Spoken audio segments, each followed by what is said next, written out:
आप रॉबर्ट वाड्रा पर सवाल उठाते हैं तब तो फिर वो सवाल आपके ऊपर भी नहीं, पलट कर रॉबर्ट दामाद आयोग पर बड़ी चर्चा हो गई, हर कोई घिर गया है, खासतौर पर एनडीए के लोग तो घिर ही गए हैं। तो आपके हिसाब से बिहार का सबसे उभरता हुआ युवा लीडर, यूथ लीडर आप किसे मानते हैं? वृद्ध महिलाओं के लिए जो ऐलान हुआ, महिलाओं के लिए जो ऐलान हुआ, उसे एक वहां पर देखा गया कि चुनावी एजेंडा माना जा रहा है।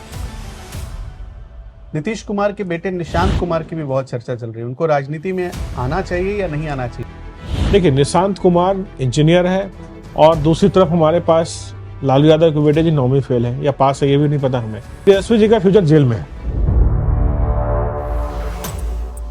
जमीन मान लो आपके नाम से खरीदा, फिर अपने नाम पे ट्रांसफर करा लिया, अपनी बेटी अपनी पत्नी बेटे के नाम पे ट्रांसफर करवा लिया, उसका कोई पेमेंट नहीं हुआ। कहीं ऐसा तो नहीं कि घोटालों के आरोप में अंडरस्टिमेट कर रहे हो तेजस्वी यादव और आरजेडी को? कोई कहता है कि तेजस्वी की मीसा भारती से नहीं बनती, कोई कहता है तेजस्वी तेज प्रताप की नहीं बन रही है, कोई कहता है कि मीसा भारती और तेज प्रताप एक हैं, तेजस्वी और रोहिणी एक हैं। क्या कहानी है? तेज प्रताप को घर से बाहर करवाने वाले तेजस्वी। 1950 से डीलिमिटेशन को रोके रखा गया है जी, और अब होने की चर्चा हो रही है तो भी विपक्ष देखिए इसका विरोध कर रहा है। मांझी जी भी हैं, कुशवाहा जी भी आ गए, अब उधर चिराग पासवान भी हैं, तो कैसे आप सबको मैनेज कैसे करेंगे, समन्वय कैसे बनाएंगे?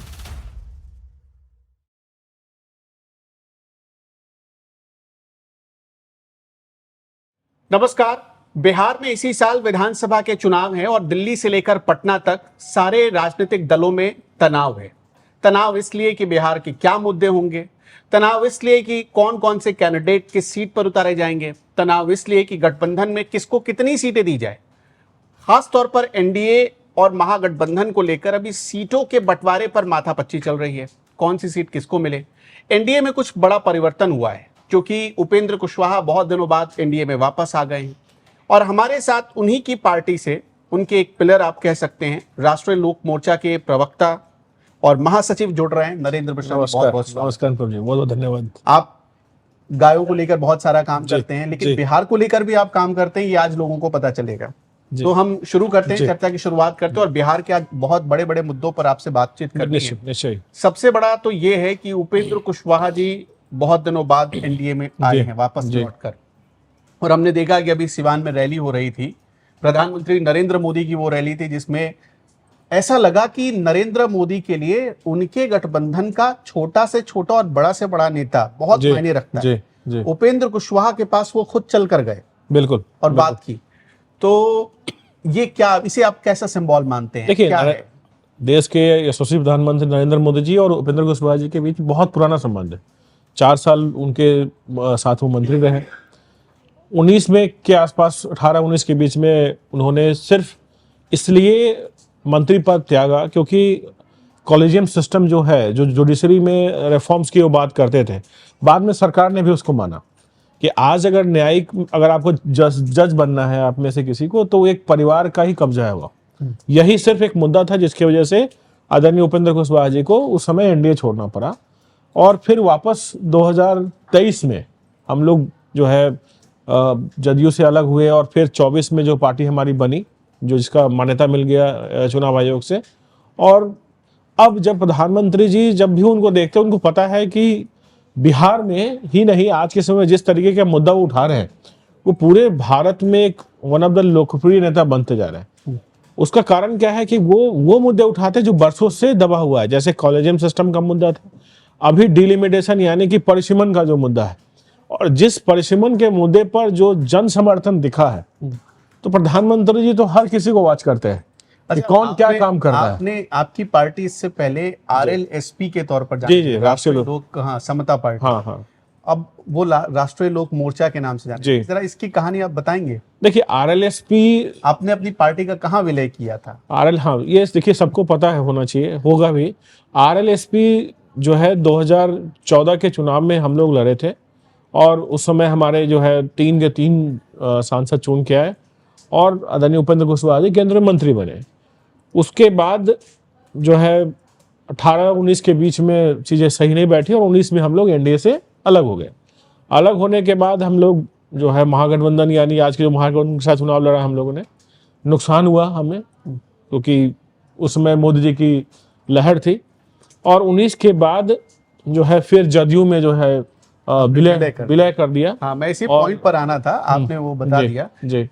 आपको नीतीश कुमार, आप चूंकि इस पार्टी से बहुत पहले से जुड़े हुए हैं, तो नीतीश कुमार आपको कैसे नेता लगते हैं? बिहार का फ्यूचर उनके हाथ में सही है या नहीं है? देखिए, नीतीश कुमार जी का कोई उसमें कोई डिस्प्यूट नहीं है उनके लीडरशिप के ऊपर।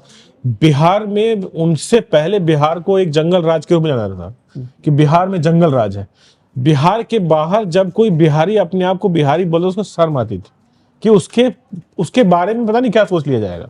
आज बिहार के बाहर बिहारी को बिहारी कहने में अपने आप को गर्व फील करता है। ये श्रेय नीतीश कुमार जी को जाता है। आज जो जीडीपी का देखिए, जीडीपी कहां से कहां पहुंच गया है और विकास आज one of the fastest growing economy India की है। लिटरेसी रेट बढ़ा, क्राइम को कंट्रोल किया है, सड़कों का निर्माण हुआ है, ग्रामीण विकास हुआ है। उसके बाद सबसे बड़ा काम जो नीतीश कुमार जी ने किया है वो है महिलाओं के लिए आरक्षण। पंचायती व्यवस्था में बिहार में 50% रिजर्वेशन महिलाओं को दी गई है। पुलिस फोर्सेज में सबसे ज्यादा पूरे भारत में पुलिस फोर्सेज अगर आप परसेंटेज वाइज देखेंगे तो बिहार में है महिलाएं।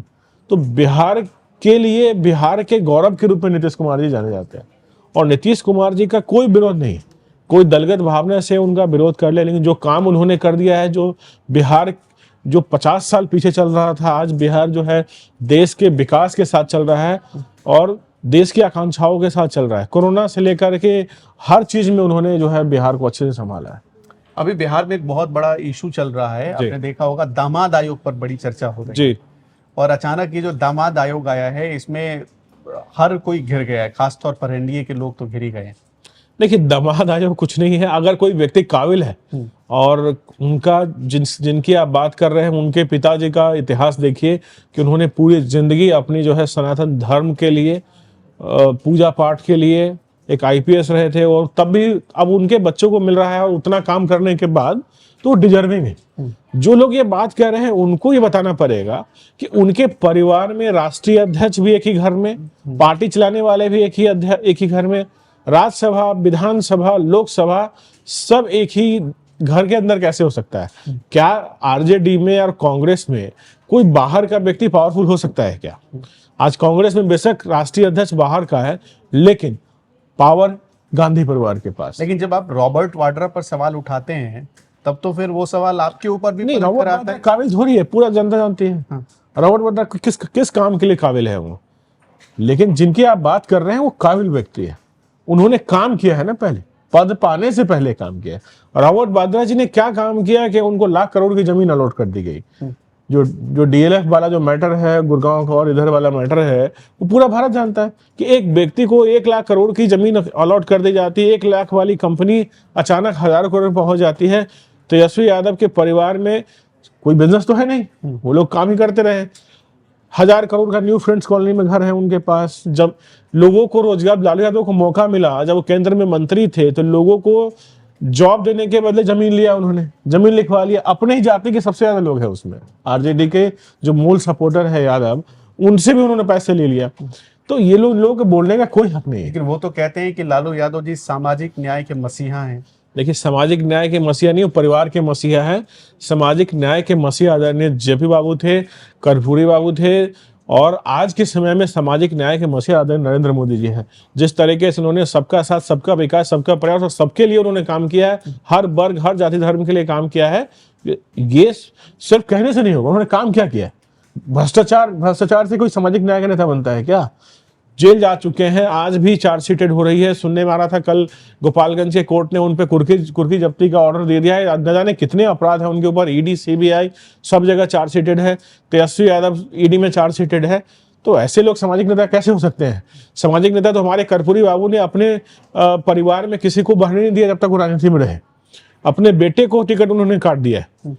जेपी ने संपूर्ण क्रांति की बात कही क्योंकि भैया उस समय भ्रष्टाचार इतने तरीके से बढ़ रहा था। जो व्यक्ति भ्रष्टाचारी है वो तो नेता बनने के लायक भी नहीं है। हमारा संविधान, हमारा जो लॉ है वो उनको बैन करता है चुनाव लड़ने से। तो फिर तो कुछ है ही नहीं वो। अच्छा, बिहार में आजकल बहुत ऐसे युवा चेहरे हैं जो उभर कर आ रहे हैं, राजनीति में बड़ी तेजी से उभर रहे हैं और उनकी लोकप्रियता भी बड़ी बढ़ रही है। तो आपके हिसाब से बिहार का सबसे उभरता हुआ युवा लीडर, यूथ लीडर आप किसे मानते हैं? देखिए, बिहार में निश्चित तौर पर आज के समय में बिहार में जो पहले एक समय था कि पॉलिटिक्स राजनीति में जाना कोई नहीं चाहता था, क्योंकि बहुत बड़ा क्राइम था वहाँ। इनफैक्ट वो जंगल राज के समय की बात है, जब अगर आप पॉलिटिक्स किसी और दल से करने का प्रयास करते तो आपको शायद मार दिया जाता, और ऐसा हुआ भी है बहुत बड़ी संख्या में। आज के समय में काफ़ी सारे युवा अलग अलग पार्टी दल में काम कर रहे हैं, और जिसमें बहुत सारे लोग हैं, मतलब एक किसी की बात करें तो बाकी के लिए नाइंसाफ़ी होगी।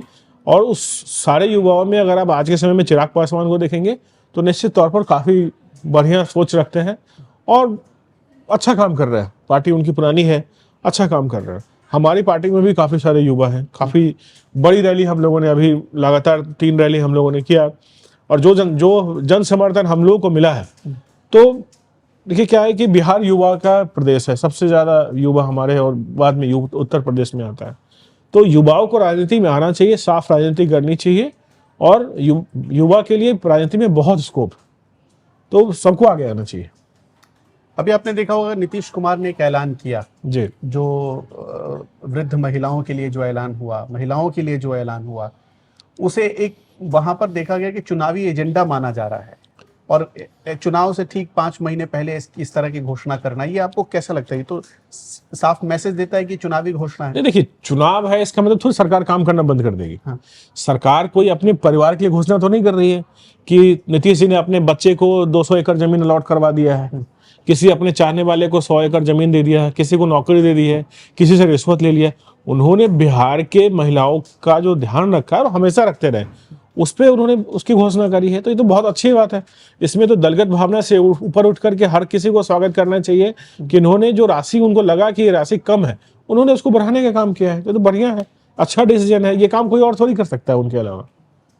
नीतीश कुमार के बेटे निशांत कुमार की भी बहुत चर्चा चल रही है, उनको राजनीति में आना चाहिए या नहीं आना चाहिए? मतलब मैं आपको पार्टी के प्रवक्ता होने के नाते पूछ रहा हूं। निश्चित तौर पर आना चाहिए। देखिए, निशांत कुमार इंजीनियर है, और दूसरी तरफ हमारे पास लालू यादव के बेटे जी 9वीं फेल है या पास है, ये भी नहीं पता हमें। एक बेटा जो है मान लिया था कि डिस्प्यूट वो में, फेल ही है। हाँ, एक बेटा है वो डिस्प्यूट ही चल रहा है उनका घर के अंदर, पता ही नहीं क्या हो रहा है। तो उनसे तो बहुत काबिल है, इंजीनियरिंग कर रखी है आज तक, और उनके पिताजी के ऊपर तो कोई आरोप भी नहीं है, विकास पुरुष जाने जाते हैं, तो उनका राजनीति में स्वागत है। हर कोई व्यक्ति अगर अच्छी फैमिली से आता है, जिसका देश के निर्माण में, राज्य के निर्माण में योगदान है, तो उसको आना चाहिए, हम लोग स्वागत करेंगे उनका। तेजस्वी का फ्यूचर क्या देखते हैं, तेजस्वी यादव का? तेजस्वी जी का फ्यूचर जेल में है। आने वाले समय में जितने उनके ऊपर आरोप लगे हैं ईडी के और सीबीआई में, लैंड फॉर जॉब स्कैम में, उनके नाम से जब वो लाइफ में कुछ कर भी नहीं रहे थे, तब मेरा 9वीं पास आदमी ही जो 1000 करोड़ का मालिक बन गया, तो उनकी आगे की लाइफ जेल में ही होने वाली है। जब जिस दिन न्यायिक फैसला आएगा आप सब देखेंगे। अच्छा, वो कहते हैं कि ये सब राजनीतिक पॉलिटिकल वेंडेटा है, इस वजह से परेशान किया जा रहा है लालू यादव और उनकी फैमिली को। वो कहते हैं कि कोई सबूत नहीं है, ईडी कैसे सबूत नहीं? कोर्ट में साबित नहीं अगर कर पाई। कोर्ट में सबूत नहीं होता तो आदरणीय लालू प्रसाद यादव जी पैरोल पे नहीं होते। उनके ऊपर पैरोल के मामले में तो चारा घोटाला के मामले में, चारा घोटाला के मामले में, हाँ। और जहां तक बाकी बात मामलों करते में हैं तो कुछ प्रूफ नहीं प्रूफ है ना। हाँ। तेजस्वी यादव जी का जो लैंड फॉर जॉब स्कैम है, जिसमें उन्होंने करीब करीब मुझे याद है 177 करोड़ के आसपास का जमीन परिवार के बाकी सदस्यों के नाम पे खरीदा, ये पब्लिक डॉक्यूमेंट है जो ईडी ने अपनी वेबसाइट पे रखा है, कोई भी सर्च करके डाउनलोड कर सकता है। उसमें जमीन मान लो आपके नाम से खरीदा, फिर अपने नाम पे ट्रांसफर करा लिया, अपनी बेटी, अपनी पत्नी, बेटे के नाम पे ट्रांसफर करवा लिया, उसका कोई पेमेंट नहीं हुआ। पेमेंट हुआ तो कहां से आया? पहली बात तो ये भी है। न्यू फ्रेंड्स कॉलोनी में जो महल है उनका, शीश महल, वो कहां से आया पैसा? क्या आपके मेरे पास न्यू फ्रेंड्स कॉलोनी में घर है क्या? वो भी बहुत बड़ा, सोच भी नहीं सकता है। सोच भी नहीं सकता। किसी की सैलरी अगर 5 लाख रुपए महीना है, तब भी वो न्यू फ्रेंड्स कॉलोनी में घर 5 नहीं ले लाख सकता। में भी नहीं, 50 लाख में भी नहीं। हाँ। तो तेजस्वी यादव जी के पास कहां से आया पैसा? कहां से वो पैसा आया? कौन सा कुबेर है उनके पास? और उन्होंने 1 लाख रुपए में कंपनी खरीदी थी। वो जिस कंपनी के पास घर था, वो उन्होंने 1 लाख रुपए में खरीदी, कंपनी को एक्वायर कर लिया, और उस समय के हिसाब से 150 करोड़ की वैल्यू थी, जो सर्किल रेट है। आपको पता है सर्किल रेट और मार्केट रेट में कितना फर्क होता है? 2009 में 150 करोड़ की 150 करोड़ की थी, आज वो 1500 या 1400 करोड़ की घर होगा उनका। तो ये साफ साफ दिखाता है कि लालू यादव का परिवार, उनका बच्चा, उनकी पूरी फैमिली भ्रष्टाचार में लिप्त है, और यही उनका बिजनेस है। समाजवाद का झूठा वो ढोंग रचते हैं और कुछ भी नहीं है। आप लोग कहीं ऐसा तो नहीं कि घोटालों के आरोप में अंडर एस्टिमेट कर रहे हो तेजस्वी यादव और आरजेडी को? देखिए, घोटाला जो है एक बहुत बड़ा मुद्दा है। जब आप जन सेवा में होते हैं, पब्लिक सर्विस में होते हैं, तो बहुत बड़ा मुद्दा हो जाता है। दूसरी बात है कि उनका एक सच्चाई है कि उनके एक जाति का सपोर्ट उनके पास है, एक धर्म विशेष का भी सपोर्ट उनको मिलता है, कुछ परसेंटेज मिलता है उनको उसका। हम लोग अंडर एस्टिमेट नहीं कर रहे हैं। अंडर एस्टिमेट कर रहे होते तो सत्ता से इतने समय से वो बाहर नहीं होते। आज लोकसभा का चुनाव हुआ है तो एनडीए को सबसे ज्यादा सीट मिली वहां, और एनडीए सबसे ज्यादा वोट भी पाया। विधानसभा में भी लगातार पिछले 20 सालों से आप देखेंगे तो आदरणीय नरेंद्र मोदी जी और नीतीश कुमार जी के नेतृत्व जब रहा है वहां, तभी विकास हुआ है। उनका एक वोट बैंक जरूर है, और उसमें कमी धीरे धीरे युवा, जैसे जैसे हमारे युवा जागरूक हो रहे हैं, बिहार के युवा, चाहे वो किसी भी उनके जाति के हो या गैर जाति के भी हो, उनका सपोर्ट धीरे धीरे कम होता जा रहा है। लोग अब सोच समझ के वोट करते हैं। अब जाति आने वाले 10 साल में देखिएगा, जाति के आधार पर वोट नहीं होगा। अभी लालू परिवार के भीतर ही बहुत सारे झगड़े हैं जी। कोई कहता है कि तेजस्वी की मीसा भारती से नहीं बनती, कोई कहता है तेजस्वी तेज प्रताप की नहीं बन रही है, कोई कहता है कि मीसा भारती और तेज प्रताप एक हैं, तेजस्वी और रोहिणी एक हैं। क्या कहानी? आप बिहार के रहने वाले हैं। देखिए, बिहार किसी का पारिवारिक मैटर है, लेकिन चूंकि आपने सवाल पूछा है, परिवार और ये पारिवारिक तो नहीं public- जाता क्योंकि सारे लोग तो पब्लिक में मौजूद हैं, सब सही लोग कह रहे हैं। राजनीति करते हैं। देखिए, तेजस्वी यादव एक बहुत ही महत्वाकांक्षी व्यक्ति है। सत्ता के लिए वो किसी को भी बाहर करा सकते हैं। अभी उन्होंने बड़े भाई को बाहर करवा दिया, खुद लव मैरिज किया, वो बेचारा प्रयास कर रहा था लव मैरिज करने का, पता नहीं क्या चीजें हुई, उनको घर से पार्टी से बेदखल करवा दिया। तो वो इतने महत्वाकांक्षी हो चुके हैं कि उनको अपना पराया नहीं दिख रहा। तो बिहार के राज्य, बिहार के लोगों के लिए, बिहार के युवाओं के लिए क्या करेंगे? घर में कुछ भी नहीं है। घर देखिए, जब जैसे उन्होंने बिहार में जंगल राज रखा, घर में भी तेजस्वी जी का आतंक है। तेजस्वी जी चाहेंगे वही होगा, किसी का नहीं चलता होगा। इनफैक्ट लालू यादव जी का भी ये कह रहे हैं चलता कि तेज प्रताप को घर से बाहर करवाने वाले तेजस्वी हैं। निश्चित, सबको पता है, ये कोई बोल नहीं रहा। सब किसको फायदा होगा? खुद तेज प्रताप ने तो नहीं कहा है। किसको फायदा होगा उसका? तेज प्रताप की मन की बात कल तो पार्टी से भी निष्कासित कर दिया। किसको फायदा होगा? आप सबने महाभारत देखा होगा, क्या फायदा होगा? एक भाई निकल रहा है तो किसको फायदा होगा? क्या फायदा हो सकता है तेजस्वी? फायदा होगा कि उनको कल राष्ट्रीय अध्यक्ष बनना है, कल मुख्यमंत्री बनने के सपने जो उन्होंने देखे हुए हैं, ये सारे सपने पूरे करने के लिए जो है वो ऐसे काम करवा रहे हैं। तो तेज प्रताप यादव तो पहले भी नहीं रोक रहे थे, वो डिप्टी सीएम थे। नहीं, रोक नहीं रहे थे। देखिए, रोकने से नहीं, अब जब लालू यादव का उम्र हो रहा है, अब उस अमली अभी ठीक से चल नहीं पा रहे हैं, ऐसी पहली पार्टी है हमारे देश में जिसके राष्ट्रीय अध्यक्ष चल नहीं पा कल रहे। ही बने वो, कल ही बने। 16वीं बार बने हैं। तो ये देख के हंसी आता है। ये कुछ नहीं है, ये सिर्फ फैमिली एसोसिएशन है। फैमिली की प्राइवेट लिमिटेड कंपनी बना रखी है इन्होंने, जो उसमें शेयर होल्डर काम का नहीं है उसको किक ऑफ करके बाहर निकाल रहे हैं। तेज प्रताप यादव जी की क्या गलती थी? हम लोगों ने तभी यही कहा कि अगर कोई पारिवारिक मुद्दा है किसी का पर्सनल, लालू यादव को पहले नहीं पता था। लालू यादव को पहले पता था। अच्छा, पूरा पता था कि उनका अफेयर है। पूरा पटना जानता है, सबको पता है ये चीज। लेकिन एक खास समय पर, चुनाव के समय में ऐसी कार्रवाई करके ये बताना कि हम सामाजिक न्याय के मसीहा हैं, और बिहार की जनता जानती है कि मसीहा होते तो तुम पहले ही करते ना, सबको पता है वो चीज। वहां अच्छा, तेज प्रताप यादव व्यक्तिगत तौर पर कैसे इंसान? तेज प्रताप यादव जी व्यक्तिगत तौर पर ठीक ठाक है, मतलब सो है, जैसा उनका मूड होता है वैसा काम करते हैं। तो उनके मूड पर डिपेंड फ्यूचर क्या देखते हैं? देखिए, फ्यूचर क्या है, मतलब उनका फ्यूचर तो खत्म ही कर दिया। जो भी फ्यूचर था कि वो विधायक बन के हो सकता है आरजेडी में रह पाते, वो भी तेजस्वी जी ने खत्म कर दिया, घर से बाहर निकलवा दिया, पार्टी से बाहर निकलवा दिया। अब क्या फ्यूचर होगा उनका? अब उनके लिए कोई रास्ता नहीं है उनके पास। अच्छा, बिहार में एक बड़ी चर्चा चल रही है, अभी उपेंद्र कुशवाहा जी का भी बयान आया, जी 1950 से डीलिमिटेशन को रोके रखा गया है, जी। और अब होने की चर्चा हो रही है, तो भी विपक्ष देखिए इसका विरोध कर रहा है। देखिए, बहुत अच्छा सवाल आपने पूछा। डीलिमिटेशन यानी कि परिसीमन। परिसीमन जो है ये बहुत कम लोगों को पता है, इनफैक्ट मीडिया में भी बहुत कम लोग जानते हैं इसके बारे में। आदरणीय उपेंद्र कुशवाहा और हम लोगों ने मिलके, आरएलएम ने सबसे पहले दिल्ली में हम लोगों ने एक प्रेस कॉन्फ्रेंस किया था, उसमें बताया था कि ये डिलिमिटेशन है क्या। सबसे पहले जब देश हमारा आजाद हुआ तो 1949 में 494 लोकसभा की संख्या थी हमारे देश में, और उसके बाद फिर से जो है 1951 में जब देश आजाद हुआ तब उसको फिर से रिकन्फर्म करा गया कि 494 रहेगी। फिर 61 में 522 हुआ, फिर 71 में जो है 543 हुआ। आदरणीय इंदिरा गांधी जी ने जिस तरीके से इमरजेंसी बुलाया, हम सब जानते हैं उससे कितना नुकसान हमारे लोकतंत्र को, हमारे सिस्टम को, हमारे मीडिया को, सब लोग जेल में थे उस समय। 1976 में उन्होंने संवैधानिक अमेंडमेंट बुला करके 42वें अमेंडमेंट में सब कुछ खत्म कर दिया, यानी कि अगले 25 साल तक डिलिमिटेशन यानी कि परिसीमन यानी कि लोकसभा विधानसभा की संख्या नहीं बढ़ाई जा सकती।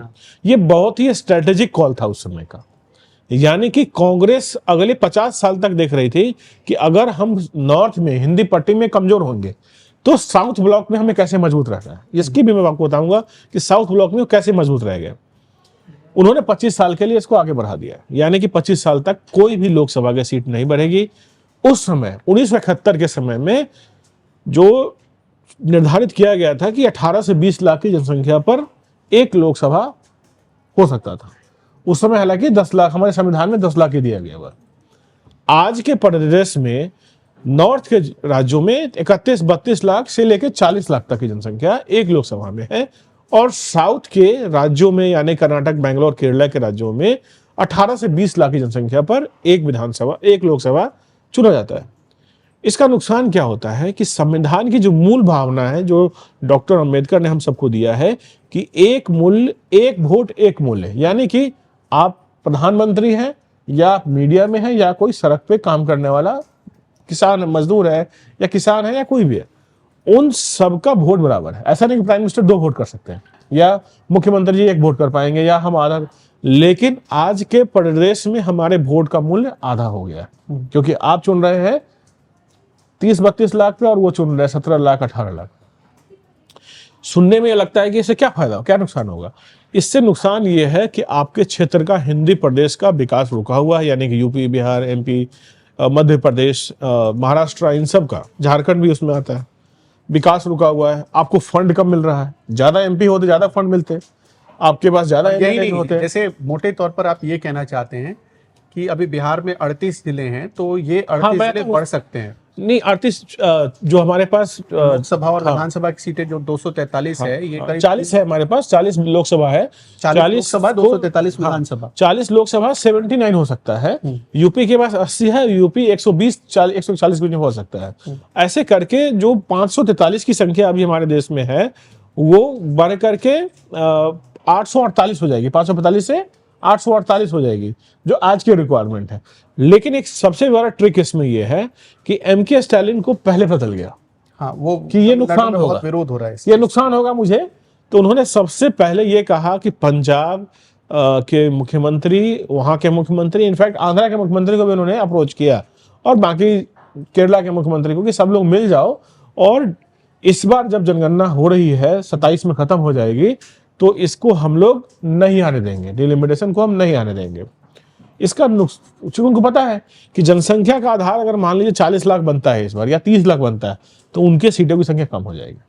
बट ये एक और ट्विस्ट है कि आदरणीय गृह मंत्री जी ने संसद में ये कहा कि हम सीटों की संख्या साउथ की कम नहीं करेंगे, लेकिन उन्होंने ये इंडिकेट किया कि नॉर्थ में सीट बढ़ सकती है। और आप जानते हैं कि एनडीए और बीजेपी का सबसे ज्यादा संख्या सीट कहां का है, तो ये पॉलिटिकल इश्यूज भी बनने वाला है, बहुत बड़ा इशू बनने वाला है। और ये भी देखिए, सीटें कम नहीं होंगी लेकिन सीटें बढ़ जाएंगी, और हो सकता है कि आप साउथ में बीजेपी का स्ट्राइक रेट भी बढ़ता हुआ देखिए, एनडीए का स्ट्राइक रेट बढ़ता हुआ देखिए। बिल्कुल। खैर, थोड़ा आते हैं बिहार। इस बार आपने सीटों के बंटवारे के भीतर जी, आपको लगता है कि कुशवाहा जी जिन वजहों से छोड़कर एनडीए गए थे, उसमें एक वजह ये भी थी कि सीटों के बंटवारे पर वो बहुत ज्यादा उस समय आम सहमति नहीं बन पाई थी।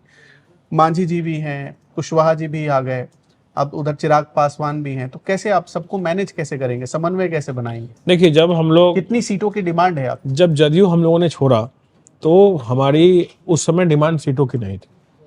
हमारा जो विरोध था नीतीश कुमार जी का विरोध था। नीतीश कुमार जिस तरीके से आरजेडी में चले गए, गठबंधन किया, तहां तक बात चल रही थी। जब उन्होंने ये कहा कि तेजस्वी यादव मुख्यमंत्री होगा, फ्यूचर तो उपेंद्र कुशवाहा जी को ये बात डाइजेस्ट नहीं हुई और पूरे बिहार को डाइजेस्ट नहीं हुआ। बिहार के किसी व्यक्ति को पसंद नहीं। बिहार का कोई भी जवान, युवा, नौजवान, किसान नहीं चाहेगा कि फिर से आरजेडी के हाथ में शक्ति जाए, यानी कि फैसला लेने की ताकत। सिर्फ यही एक मुद्दा था जिसकी वजह से हम लोग निकले। हम लोग एनडीए में आए, उसके बाद मांझी जी आए, पहले हम ही लोग आए, फर्स्ट इन बिहार। जब एनडीए बन रहा था मांझी जी आए, उसके बाद चिराग पासवान जी बहुत लेट आए, और लोकसभा में हमारी पार्टी का सिंबल थोड़े दिन पहले ही मिला था, तो उस समय की कैलकुलेशन कुछ और थी, मतलब 2 महीने 3 महीने पहले सिंबल मिला था हमें। आज हमारी पार्टी 2 साल पुरानी हो चुकी है, हमें उम्मीद है कि हमारी संख्या अच्छी खासी संख्या में डबल डिजिट में हमारी सीट्स होगी, और हम लोग हमारी जो तैयारी है वो आप जानते ही हैं कि कुशवाहा जी अब सिर्फ कुशवाहा के नेता नहीं है, कुशवाहा उपेंद्र कुशवाहा की जो फॉलोइंग है, जो जानते हैं लोग, वो जानते हैं कि शिक्षावद है। जिस तरीके से एजुकेशन रिफॉर्म्स की बात, शिक्षा सुधार की बात उन्होंने कही, तब सरकार आज 2 साल पहले देखिए बीपीएससी, 3 साल पहले बीपीएससी का चुनाव लिया, पहला स्टेट बिहार बना जहां पर एक कमीशन एग्जाम लेकर के शिक्षकों की बहाली करेगी। इसकी वकालत तो बहुत पहले से कर रहे थे, उसने आंदोलन किया, बहुत सारा काम किया उन्होंने, कॉलेजियम पे उन्होंने काम किया, अभी अब परिसीमन पे काम। इस देखिए तीनों चारों मुद्दों में एक भी जातिगत मुद्दा नहीं है, और उस पर उन्होंने काम किया, और बिहार के लोग इस चीज को समझ रहे हैं कि, और जब आप रैली देखेंगे, किसी की शक्ति देखनी हो राजनीति में, तो उसकी रैली में देखिए कि रैली में क्या भीड़ होता है। अच्छा, एक बात बताइए कि जन स्वराज से आपकी क्या दुश्मनी है? कुशवाहा जी के पीछे पड़ गई है जन स्वराज, और खास तौर पर पवन सिंह को मैं देख रहा हूँ कि वो कुशवाहा जी के पीछे पवन सिंह एक गायक है, अपना गायक वाला काम करे ज्यादा बेटर रहेगा, और राजनीति में आना, जन सेवा करना अगर उनकी भावना है तो आए, उनका स्वागत है। नहीं, अभी जैसे खबर आ रही है कि वो जन स्वराज में आएंगे, और आएंगे तो उसी सीट से लड़ेंगे जहां कुशवाहा जी के साथ, कुशवाहा जी के खिलाफ वो पिछली बार कोशिश कर रहे हैं। देखिए उनकी चॉइस है, जनता डिसाइड करेगी। वो जन स्वराज में जाए, वो आरजेडी में जाए, जहां मनाए, निर्दलीय लड़े, जो होना होगा होगा। हम लोग तो पूरी तैयारी करना, हमारी तो सत्ता की लड़ाई ही नहीं है, हमारी लड़ाई तो जनता की है, जन आंदोलन की है, बिहार का हक है, बिहारियों के लिए हम लोग लड़ रहे हैं, और हम लोग लड़ते रहेंगे। प्रशांत किशोर का वजूद क्या देखते हैं आप? देखिए प्रशांत किशोर जी की बात करेंगे तो प्रशांत किशोर जी पैसे के दम पर राजनीति में उन लोगों को ला रहे हैं जो कहीं ना कहीं पिटे हुए हैं, किसी न किसी पार्टी से निकाले गए हैं, या छोड़ चुके हैं, या हार चुके हैं, या पूर्व में कोई मंत्री या बाकी रहे, कुछ ब्यूरोक्रेट्स को लेकर के आए हैं। अगर उनको सही में कुछ बदलाव राजनीति में करना था, तो जिस क्षेत्र से वो आते हैं वहां पहले 5 साल काम करते, अपने क्षेत्र को बदलते। उनको बिहार को ठगने के लिए आए हैं। बिहार के लोग बहुत इंटेलिजेंट है, समझदार है, वो ठगाने वाले नहीं है उनसे। एक बार भारत के लोग देख चुके हैं केजरीवाल जी को, केजरीवाल मॉडल बिहार में नहीं चल सकता। बिहार के हुआ था पिछली बार बिहार में, आपने देखा उनका 4% वोट लेकर आए थे। नहीं, वोट देखिए क्या होता है कि अगर मैं कैंडिडेट जीत नहीं सकते तो कम से कम वोट काट कर हरवा तो क्या होता है। देखिए हमेशा चुनाव में 3 फ्रंट होता है, एक जो लड़ रहा होता है 1 पे, एक 2 पे, और एक होता है तीसरा फ्रंट। प्रशांत किशोर जी तीसरे फ्रंट है। तीसरा फ्रंट में वो लोग होते हैं जो क्षेत्र में मजबूत होते हैं, किसी कारणवश उनको टिकट नहीं मिलती या नहीं दी जाती, वैसे कैंडिडेट को सिलेक्ट करके वो चुनाव लड़वाते हैं, तो उनको वोट मिलना है। एक आदमी अपने क्षेत्र में काम कर रहा है, प्रशांत किशोर जी को वोट नहीं करता, वहां जो कैंडिडेट खड़ा है उसका वोट था। अगर ऐसा होता तो चुनाव जीतते वो एक भी सीट। जो दावा करते हैं कि मैं 150 सीट लेके भी आऊंगा तो मेरे लिए ये हार होगी, वो केजरीवाल मॉडल है। और केजरीवाल जी ने क्या घोटाले किए हैं, क्या नहीं किया, प्रशांत किशोर जी के पास पैसा कहां से आता है, प्रशांत किशोर जी ने किन किन लोगों को गोल किया है पहले, प्रशांत किशोर जी की कंपनी क्या काम करती है, प्रशांत की ये सब आप रिसर्च करेंगे तो पता चलेगा कि जो वेंडर उनका टेंट लगाता है उसको भी पैसा नहीं देते हैं। तो इस तरीके कई सारे बड़े बड़े आरोप उन पर लग रहे हैं। आपके बिजनेस के एक बहुत बड़े सांसद होते थे पप्पू सिंह जी, उनको तोड़ कर ले आए अपने पास। किस वो यही काम करेंगे ना, अच्छे व्यक्ति को लाए ना। देखिए कश्यप के बारे में सुन रहे हैं, वो भी जा रहे हैं। मनीष जी यूट्यूबर रहे हैं, जब तक वो यूट्यूबर थे हर कोई उनको पसंद करता था। यूट्यूबर से जब वो पॉलिटिक्स में उन्होंने एंट्री लिया तो मुझे लगता है कि उनकी छवि 80% वही खराब हो गई, और जो बची 20% थी वो अब खराब हो जाएगी, जब वो जिस विचारधारा को वो फॉलो करते थे, बोलते थे मैं मर जाऊंगा, मैं मोदी का हनुमान हूं। तो इतनी जल्दी पद की लालसा आपको नहीं होनी चाहिए। पद प्रतिष्ठा राजनीति में आपके कर्मों से आता है, आपके समय से आता है। वो चाहते हैं रातों रात हो जाए। कौन? मनीष कश्यप कि पद मिल जाए। पद, अब देखिए लोकसभा से पहले बीजेपी में उनको लगा लोकसभा का टिकट मिल जाएगी, अब उनको लगता है विधानसभा का टिकट यहाँ मिलेगा नहीं, तो आना जाना उनको लगा हुआ। उन्होंने अपने इमेज को, अपने चीजों को उन्होंने खराब कर लिया। जो दिखता था, हकीकत क्या था ये हमें नहीं पता। अभी बिहार का जो चुनाव 2025 का लड़ा जाएगा, एनडीए के पास सबसे बड़ा इशू क्या है? आप क्या लेकर जाएंगे पब्लिक के बीच? देखिए, एनडीए के पास जो सबसे बड़ा मुद्दा है कि बिहार को सबसे अग्रणी राज्यों में हमें लेके आना है, जिसके लिए आदरणीय मुख्यमंत्री जी विगत 20 सालों से प्रयासरत हैं। हमें 90% जो है एजुकेशन लिटरेसी लेकर के आना, साक्षरता दर 90% लेके आना है। स्कूल, विद्यालय हैं, कॉलेज है, उन सब का निर्माण करना, स्वास्थ्य व्यवस्था और ठीक करनी है, दुरुस्त करनी है। तो एनडीए तो काम करने वाली पार्टी है। आपने देखा पीएमसीएच में अभी क्या बवाल चल रहा है? देखिए, मैंने सबसे पहले पार्टी लाइन से ऊपर उठ करके मैंने सबसे पहले स्टेटमेंट दिया था कि अगर महिलाओं के खिलाफ, लड़कियों के खिलाफ इस तरीके का जघन्य अपराध होता है तो पीएमसीएच के अधिकारी पे कार्रवाई करना सफिशिएंट नहीं था। वैसी हालत में कार्रवाई पुलिस पे भी होनी चाहिए। उस केस में जिसकी हम बात कर रहे हैं वो मेरे बिल्कुल जिले के पास है, मुजफ्फरपुर का केस है वो। उसके अलावा सेम टाइम में सीतामढ़ी में भी केस हुआ सिमिलर वे में, जिसकी खबर नेशनल मीडिया या किसी मीडिया को उतनी ज्यादा नहीं लगी, लोगों ने कवर भी नहीं किया, बहुत सारे लोगों ने। कहानी यह है कि जब अपराध होता है तो पुलिस क्या करती है कि पुलिस सरकार का अंग है, पुलिस पे कार्रवाई होनी चाहिए और निश्चित तौर पर पुलिस को हटाया जाना चाहिए, सस्पेंड विथ पेनल्टी। एंड जैसे आज के समय में महिला अपराध में घर की भी कुर्की जब्त की जाती है एसेट की, वो भी होनी चाहिए, वो नहीं हो रही। सिर्फ चिकित्सा अधिकारी पे कार्रवाई करना सफिशिएंट नहीं था। लेकिन स्वास्थ्य मंत्री आदरणीय मंगल पांडे जी बहुत ही तत्पर रहते हैं। मैं पर्सनली जानता हूँ, पार्टी दल से ऊपर उठ के वो काम करते हैं। कोई भी बिहार का व्यक्ति अगर उनके फोन पे फोन लगाए और फोन चाहे रात को 12 बज रहा हो, वो उसकी सहायता करते हैं। तो सरकार अलग है, सिस्टम अलग है। हमने जो विरोध किया था वो सिस्टम का किया था कि सिस्टम में दिक्कत है, सिस्टम में पुलिसिया सिस्टम में समस्या है, वहां पर उस पर काम करने की जरूरत है और बहुत देर हो चुका है। अब उस पर बहुत तगड़ी कार्रवाई करनी होगी। उपेंद्र कुशवाहा जी और नीतीश कुमार जी एक समय बहुत अच्छे दोस्त हुआ करते थे, आज भी, और दोनों की केमिस्ट्री राजनीति में जमती थी। आपने देखा वो पहले एक ही पार्टी में भी होते थे दोनों। आप दोनों ने मिलकर, मतलब उपेंद्र कुशवाहा जी ने और नीतीश कुमार जी ने एक इशू उठाया था, विशेष राज्य का दर्जा। आज उसकी कोई चर्चा नहीं करता है। देखिए, विशेष राज्य का दर्जा हो या जातिगत जनगणना हो, दोनों ही उठाया था। जातिगत जनगणना की बात करने वाले सबसे पहले जदयू में उपेंद्र कुशवाहा जी थे, उसके बाद पूरे देश में वो चीज फैला। आप हिस्ट्री उठा के देखेंगे तो दोनों ही नेता बड़े ही कुशल, बड़े नेता हैं, बहुत ही समाजवादी तरीके से सबको साथ, हर धर्म वर्ग को साथ लेकर के चलने वाले हैं। जब बात आती है विशेष राज्य का दर्जा, बिहार सरकार का आप देख लीजिए कि आदरणीय नरेंद्र मोदी जी के आने के बाद बिहार में कितना बजट मिला। विशेष राज्य दर्जा क्यों चाहिए हमें? कि हमें डेवलपमेंट करना है, विकास करना है। बिहार निश्चित तौर पर जंगल राज के जो अत्याचार था उसको 15 साल के अत्याचार 20 साल में निपटना संभव नहीं है। इसीलिए हम लोग हमेशा आज भी डिमांड करते हैं कि विशेष राज्य का दर्जा बिहार को मिलना चाहिए, क्योंकि बिहार की मूलभूत जो समस्या है वो अनएम्प्लॉयमेंट की है। यानी कि ज्यादातर यूथ बिहार से बाहर रहते हैं क्योंकि वहाँ इंडस्ट्री नहीं लग पा रही। इंडस्ट्री क्यों नहीं लग पा रही? क्योंकि लैंडलॉक है, वहाँ पे सी एरिया नहीं है। तो ये एक चैलेंज है। अगर बिहार स्पेशल राज्य का दर्जा बिहार को मिले तो टैक्स फ्री हो जाएगा, यानी कि जो बाहर के लोग आएंगे उनको टैक्स नहीं लगेगा 4 साल, 5 साल, 10 साल के लिए, तो उसका एक फायदा होगा। उसके बाद केंद्र सरकार की जो स्कीम्स है उसमें हमें 90% का योगदान मिलने लगेगा। तो कुछ समय के लिए ही सही, 5 से 10 साल, 15 साल के लिए सही, बिहार को ये मिलना चाहिए। इस मांग पर हम लोग पहले भी कायम थे, आज भी कायम है। अभी एक घटना हुई थी तेजस्वी यादव के घर के बिल्कुल पास ही, ये घटना हुई थी, आपने देखा, गोली चल गई थी जी। उससे पहले पटना में बहुत सारे मर्डर हुए।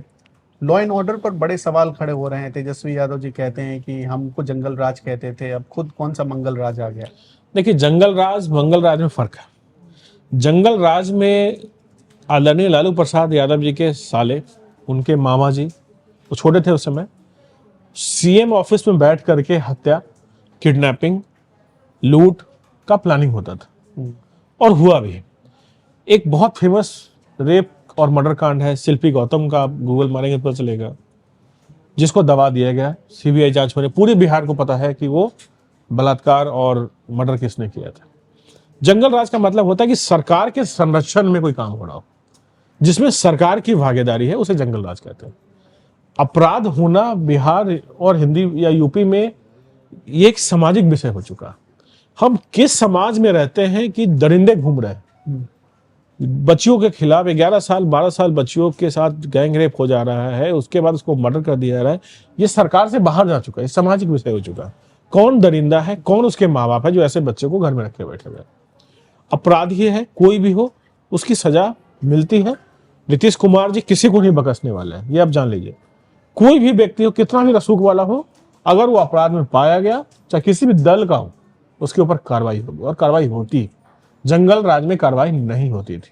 अगर आप आरजेडी से कोई भी संबंध रखते हैं या आप जाति विशेष से आते हैं तो आप पर कार्रवाई नहीं होगी। यही फर्क है जंगल राज और मंगल राज।